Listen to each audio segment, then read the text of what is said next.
नमस्कार, स्वागत है आपका हमारी खास पेशकश आई डिमांड बूम के में। ये हमारा स्पेशल शो प्रॉपर्टी पर है, रियल एस्टेट पर है, क्योंकि त्योहारी सीज़न बिल्कुल नज़दीक है और त्योहारी सीज़न में 2 साल बाद अब कुछ ऐसा माहौल है कि लोग घरों से निकल रहे हैं, एक दूसरे से मिल रहे हैं, बाज़ारों में रौनक है। तो जाहिर सी बात है प्रॉपर्टी मार्केट में भी शानदार रौनक देखने को मिल रही है। प्रॉपर्टी एक्सपो लग रहे हैं, लोग चहलकदमी कर रहे हैं और अपने लिए एक बेहतर घर की तलाश कर रहे हैं। तो हमने सोचा क्यों ना प्रॉपर्टी स्पेशल में हम फेस्टिव सीज़न में जानने की कोशिश करें कि आखिर मार्केट का मूड कैसा है। तो हमारे साथ कुछ खास मेहमान हैं, उनसे आपको मैं परिचय कराता हूं और फिर हम फेस्टिव सीजन पर बात करेंगे। हमारे साथ हैं राजन बंदेलकर साहब, नेशनल प्रेसिडेंट नरेटको। हमारे साथ हैं प्रदीप अग्रवाल जी, चेयरमैन सिग्नेचर ग्लोबल। हमारे साथ हैं अमित गोयनका, एमडी निसस फाइनेंस। और हमारे साथ हैं आशीष कुकरेजा, फाउंडर एंड सीईओ होम्सफाई। आप सभी मेहमानों का बहुत स्वागत है सर, और बहुत बहुत शुभकामनाएं आपको दिवाली की और उसके बाद के बहुत सारे त्योहारों की। प्रदीप अग्रवाल सर से मेरा सवाल होगा, अफोर्डेबल हाउसिंग में हमने पिछले कई वर्षों में देखा कि बहुत अच्छी डिमांड थी, बहुत अच्छे सेल के नंबर्स दिख रहे थे। अब इस फेस्टिव सीजन में अफोर्डेबल हाउसिंग में कैसा रिस्पॉन्स दिख रहा है आपको? तो दीपक जी, आपको और आपके व्यूवर्स को दीपावली की बहुत बहुत शुभकामनाएं। धन्यवाद सर। अफोर्डेबल हाउसिंग में डिमांड हमेशा बनी रही है। अगर आप पिछले कुछ 1.5 ईयर की बात करें तो दीपावली ऑलरेडी चालू है। अगर पिछले 6 मंथ की भी बात करूं मैं, सो बहुत अच्छे सेल्स नंबर आए हैं और जितने भी कस्टमर्स ने अगर अपना घर बुक कराया है तो एक एप्रिशिएशन भी उनको मिला है, एक कॉन्फिडेंस बिल्टअप हुआ है। क्योंकि आप देखें रियल एस्टेट मार्केट पिछले 1-1.5 साल से एक रौनक पर है। जैसा भी राजन बंडेलकर जी ने भी कहा कि मार्केट में रौनक है, तो मैं ये कहूँगा कि मार्केट में ऑलरेडी दिवाली मन रही है, पिछले 1 साल से मन रही है।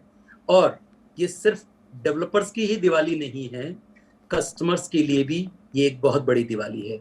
क्योंकि कोरोना के टाइम में ज्यादातर मोस्टली लोग घरों में पैक थे, दीपावली को उस तरीके से नहीं मना पा रहे थे। और ये एक ऐसा वक्त आया है जब आज खुल के लोग आराम से दिवाली मना सकते हैं। एक जरूर चीज मैं यहाँ पर ऐड करूंगा कि अभी केवल ये शुरू हुआ है, आने वाले 2-3 साल में और आपको एक बहुत अच्छा बूम नजर आएगा। और ये जो स्टार्ट हुआ है ये कंटिन्यू रहने वाला है। जो भी कस्टमर हैं आज, अगर वो डिसीजन नहीं भी ले पाए हैं या उन्हें लगता है कि पीछे कुछ टाइम में जो एक रेट कम थे उस वक्त वो डिसीजन नहीं ले पाए और आज शायद रेट बढ़ गए तो उनको डिसीजन को के ऊपर सोचना पड़ रहा है, मुझे लगता है शायद ऐसा नहीं है। अभी भी उनके पास बहुत सारे मौके हैं। अच्छी लोकेशन, अच्छे प्राइस के ऊपर जाएं और राइट अगर डेवलपर है तो जाकर अपनी प्रॉपर्टी का जरूर चुनाव करें। बिल्कुल, ये बात आपने सही कही कि अभी भी मौके हैं और लोग अभी भी प्रॉपर्टी का चुनाव कर सकते हैं, क्योंकि प्री कोविड लेवल पर अभी भी चीज़ें नहीं हुई हैं, रेट बहुत अच्छे हैं। प्रदीप सर, आपसे मेरा सवाल ये होगा कि अफोर्डेबल हाउसिंग की सबसे ज़्यादा डिमांड है, हमेशा से रही है, और प्रधानमंत्री आवास योजना की सब्सिडी आने के बाद उस डिमांड को एक अलग ही बूस्ट मिला है। लेकिन इस बार बजट में हमने देखा कि पीएमएवाई की सब्सिडी को रोक दिया गया था, हालांकि बाद में फिर शुरू कर दिया गया। तो ऐसे में क्या डेवलपर्स का जो फोकस है वो अफोर्डेबल हाउसिंग पे, अफोर्डेबल सेगमेंट पे कमजोर होता हुआ नहीं दिखेगा? दीपक जी, दो चीजें इसके अंदर है। जैसा अभी मेरे काबिल दोस्त भी पहले इंटरव्यू में कह रहे थे कि जो बड़े घरों की डिमांड है वो इस वक्त ज्यादा बड़ी है। तो अभी जो लोग अफोर्डेबल पर से डिस्कशन कर रहे थे, फॉर एग्जांपल अगर किसी की सैलरी बिफोर कोविड एक सर्टेन नंबर पर थी, उसके बाद वो इंक्रीज हुई है, तो वो बड़े घरों की तरफ ज्यादा इंकरेज हुआ है।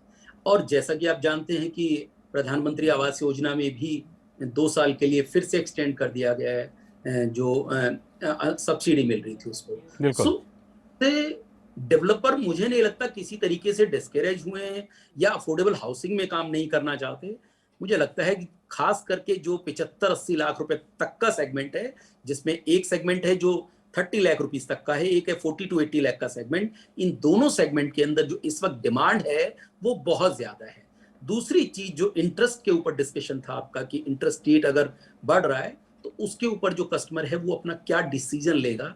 तो अभी तक का जो भी हम सर्वे कर पाए हैं, जो भी रिसर्च अपने कस्टमर्स के साथ कर पाए हैं, ये डिसीजन फैक्टर नहीं है उनका। उनका डिसीजन फैक्टर ये है कि लोकेशन क्या है, प्राइस अगर उनको राइट लग रहा है और लगता है कि हमारे बजट में है, तो ईएमआई 1000 रुपए या 2000 रुपए कम है या ज्यादा है, ये वो फैक्टर नहीं है जो उनके डिसीजन फैक्टर को बना सके। बिल्कुल। ऑफ अगर ये नंबर्स डबल डिजिट में जाते हैं इंटरेस्ट रेट के, तो मुझे लगता है जरूर वो पिंच होगा।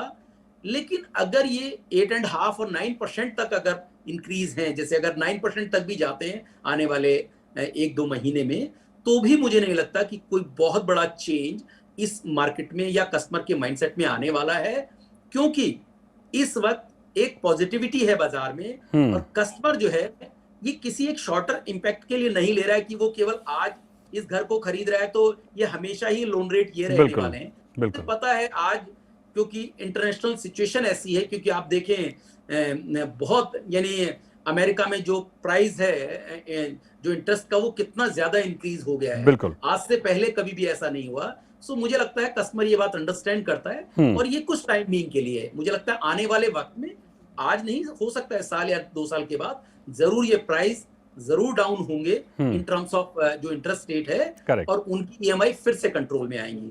तो ये आज की डेट में जो भी कस्टमर है डिसीजन फैक्टर में उसे काउंट नहीं करता, ऑफ कोर्स पिंच जरूर करता है लेकिन डिसीजन फैक्टर का पार्ट नहीं। बिल्कुल, ये वास्तविक भी है, क्योंकि होम लोन कोई साल 2 साल का नहीं होता है, करीब 20 साल 30 साल का लोग लेते हैं और 20 साल 30 साल एक जैसे हालात बने नहीं रह सकते हैं। प्रदीप जी, फेस्टिव सीजन है, आपकी ओर से ग्राहकों के लिए क्या कुछ स्पेशल ऑफर्स हैं? बिल्कुल दीपक जी, बहुत सारे ऑफर्स इस वक्त हमारे पास चल रहे हैं, जिसमें कैश डिस्काउंट भी है, गोल्ड कॉइन, सिल्वर कॉइन। मुझे लगता है ये सब जो डिस्काउंट है ये शायद कहीं ना कहीं टेम्परेरी है। मैं फिर से जो राजन जी अभी एक बात कह रहे थे कि एक्चुअली इस वक्त बाजार में एंड यूजर ज्यादा है। आप ये देखिए कि अगर मेरे पोर्टफोलियो की बात करें तो 75% से ज्यादा उसमें सैलरीड क्लास लोग हैं, जिन्होंने पहले प्लानिंग करके इस घर को लिया है। वो किसी भी स्पेकुलेशन वे में नहीं ले रहे हैं, ऐसा मैं मानता हूँ। बिल्कुल सही। सो मुझे नहीं लगता कि जितने, ऑफ कोर्स अगर कुछ भी आप डिस्काउंट देते हैं, कुछ भी उनको किसी भी तरीके से गिफ्ट करते हैं तो अच्छा लगता है, एक पॉस्चरिंग बनती है। लेकिन उनका जो डिसीजन है वो इस चीज पर है कि राइट प्रॉपर्टी, राइट प्राइस और राइट डेवलपर इसको लें। मुझे लगता है उसी के बेसिस पे वो डिसीजन ले रहे हैं। आज का जो सबसे बड़ा ऑफर है वो यही है कि आपको प्रोजेक्ट मिल जाए। आपको प्रोजेक्ट अगर डिलीवरी हो रही है तो उससे बड़ा ऑफर कुछ नहीं है। बाकी चीजें तो खैर क्षणिक हैं, आती जाती रहती हैं। तो इस खास शो में आई डिमांड बूम के में दिवाली स्पेशल में फिलहाल इतना ही, और आप सभी को दिवाली की ढेर सारी शुभकामनाएं। और प्रॉपर्टी जगत में जैसी बहार है वो बहार बनी रहे। हालांकि कुछ हालात हैं जो वैश्विक स्तर पर हैं या जो भी इकोनॉमी को लेकर हमें नजर आ रहे हैं, उम्मीद ये की जा रही कि शायद हालात बुरे हो सकते हैं लेकिन वो ज़्यादा दिन तक नहीं रहेंगे। स्थितियां फिर बेहतर होंगी। जैसे हम कोविड से उबर आए वैसे इन चीज़ों से भी उबरते रहेंगे। लेकिन अभी भी माहौल बहुत अच्छा है रियल एस्टेट के लिहाज से, और उसमें अगर आप जा रहे हैं तो सोच समझ के एकदम चिंतन मंथन करने के बाद ही प्रोजेक्ट में निवेश करें या फिर अपना घर खरीदें। तो आप सभी को दिवाली की ढेर सारी शुभकामनाएं। सर आपको भी, राजन जी, अमित सर, आशीष जी और प्रदीप जी, आप सबको बहुत बहुत शुभकामनाएं और हमारे साथ जुड़ने के लिए आपका बहुत बहुत धन्यवाद।